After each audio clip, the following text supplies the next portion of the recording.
Bonjour les amis béliers surtout, les autres signes vont bien sûr suivre. Je vais parler du mois de janvier du signe du bélier. Donc si vous êtes né du 21 mars au 20 avril, bien évidemment cette vidéo est à vous. C'est une courte vidéo que je vous propose quand même de partager et n'oubliez pas avant de continuer de cliquer ou d'activer la petite cloche qui est en bas et de laisser un petit message. Donc les béliers au mois de janvier. Il faut savoir que précisément la lune sera dans votre signe le 25 et le 26 janvier dans la maison 2. La maison 2 est en relation avec votre travail, votre activité, votre profession, vos moyens financiers aussi, vos gains, vos recettes, votre salaire. Voilà. On va dire attention quand même parce que pendant la période jusqu'au 12 janvier, Mars va être rétrograde. Rappelez-vous de cette panne de train. Donc là, c'est une grosse panne de train où il va y avoir justement des complications. Ensuite, Mars dans le Gémeaux reprendra sa marche directe. On peut dire que la situation commence un petit peu à s'améliorer à partir du 13 janvier. Donc, qu'est-ce que tout ça nous dit? Donc, pendant cette période, pendant ces 2 jours précisément, pendant cette période, les béliers devront se consacrer à 2 choses. Donc d'abord le travail, comme je l'ai dit, mais surtout aussi peut-être par des questions qui sont d'ordre privé. Ça peut toucher aussi les émotions, hein. Dans la maison 4, ça touche donc la famille, des questions peut-être immobilières, de logement, les parents, les enfants, réunion de parents, réunion de famille. Voilà, il y aura des discussions peut-être même avec la fratrie. Attention, dans les discussions que vous allez avoir avec vos proches jusqu'au 12 janvier, Mars est rétrograde dans le Gémeaux. Ça va provoquer bien souvent des tensions, de la colère. Vous ne saurez pas apprendre avec des pincettes, les béliers, hein. Voilà. Alors, certains travailleront probablement de chez eux. Voilà. Car vos moyens de déplacement à ce moment-là seront perturbés jusqu'au 12 janvier. Il y a de l'agitation autour de vous, il y a de l'agitation probablement même dans les rues, hein. Donc, vous devrez utiliser d'autres moyens de locomotion pour aller, maison 2, travailler. Mars est rétrograde. Donc, jusqu'au 12 janvier, comme je vous disais, il indique un climat de tension, hein, des disputes, des querelles, de la révolte, de la crise, des manifestations. Mais on voit surtout un esprit agité, un climat de nervosité. C'est une vraie cocotte minute, là, hein. Donc là, on va vous chercher, on va vous trouver, hein, clairement, hein. Vous n'irez pas par 4 chemins, les béliers, hein. Ce qui va être dit va être dit, hein, pour exprimer votre colère, ce qui ne va pas dans le travail, ce qui ne va pas chez vous. Vous serez quelque peu très réactif, très susceptible, vous allez réagir très très vite parce que vous êtes fatigué, vous êtes déjà en période d'agitation avec vous-même. Donc il ne faudra pas qu'on vienne ajouter du plus à tout ça. Mars est rétrograde, donc je l'ai dit, jusqu'au 12 janvier.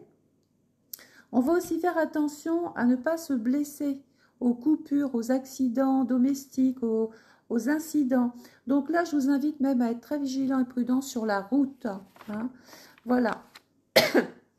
Il faut savoir que Chiron est dans le signe du bélier. Donc Chiron, j'aime le comparer un petit peu, c'est un astéroïde qui va passer là, mais qui pour autant a une connotation, a une signification.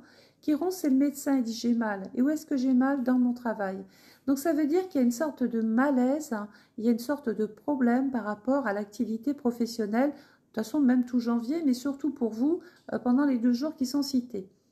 Donc, votre outil de travail est menacé, vous avez des problèmes relationnels dans le travail, bref, il faudra trouver des solutions ici, il faudra s'adapter au jour le jour, il faudra s'adapter très vite, vous serez partout à la fois les béliers. Maintenant, je vais vous découper en 3. Alors, les premiers décans, ceux qui sont nés du 21 mars au 30 mars, justement, ceux-là, faites attention. La planète Mars, qui est la planète de votre décan, va beaucoup plus faire de vous des personnes réactives qui vont très vite réagir. Il y a peut-être même un côté acerbe, hein, un côté blessant parce que, à un moment donné, on vous pousse à bout et donc vous répondez. Les personnes qui sont nées du 31 mars au 9 mars appartiennent au 2e décan. Donc vous, c'est le soleil. Le soleil est en maison 11. Bon, vous allez peut-être un petit peu plus bouger, trouver des solutions. Vous allez avoir des aides, des soutiens, des appuis. Vous n'êtes pas les mal lotis dans tout ça, même s'il y a encore ce petit côté nerveux. Pour ce deuxième décan, il y a des solutions, il y a des occasions, il y a voilà, il va y avoir une espèce d'atout comme ça ou une canne à côté de vous pour venir pallier aux difficultés. Le troisième décan, ceux qui sont nés du 10 avril au 20 avril, votre planète c'est Vénus. Et donc Vénus se trouve malencontreusement dans le secteur 12, elle est enfermée, elle n'est pas bien, c'est compliqué, le relationnel est difficile, sachant que dans le secteur 12, il y aura encore Pluton, donc il y a forcément un changement dans vos rapports aux autres, souvent lié au contexte de mal-être que j'ai cité là-haut. Il y a un changement dans votre vie affective, un changement dans votre façon de devoir aller vers les autres. C'est une période de transformation.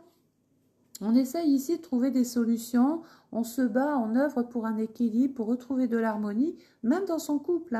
Voilà, il y a des difficultés quand même relationnelles qui sont très marquées. C'est un petit peu comme si votre relation à l'autre, que ce soit dans votre vie de couple ou dans votre vie professionnelle, était malade en maison 12. Vous êtes en difficulté, vous êtes contrarié, vous êtes... voilà. Donc, c'est des périodes où je vous invite à vous mettre au repos, à ne pas trop rentrer dans la crise, dans la dispute, dans le conflit. Essayez de prendre du recul. C'est un petit peu le conseil que je donnerai à ces béliers du mois de janvier. Voilà les amis. Donc, j'espère que ce petit tour d'horizon vous a fait plaisir. N'oubliez pas que vous pouvez toujours commander votre étude astrale personnalisée 2023. Vous avez un lien PayPal à cet effet en dessous de la vidéo. Toute votre année, là, ça sera votre étude personnalisée, bien évidemment. De janvier à décembre, je vais tout développer, je vais tout interpréter. Janvier, février, mars, on saura exactement quelle maison, dans quel signe, est-ce que vous pouvez faire, est-ce que vous ne devez pas faire, ou essayer d'éviter de faire. Voilà, je ne vous en dis pas plus, c'est une vidéo d'1 heure. J'ai beaucoup de retours, donc je remercie les personnes qui ont recommandé. Maintenant, j'attends les petits nouveaux. Voilà, on peut s'offrir ça pour Noël, pourquoi pas. Comme ça, vous connaîtrez la tendance de votre année. Donc, n'oubliez pas, je redis, de vous abonner à la page, de partager. Et puis, je vous souhaite une excellente journée. Au revoir.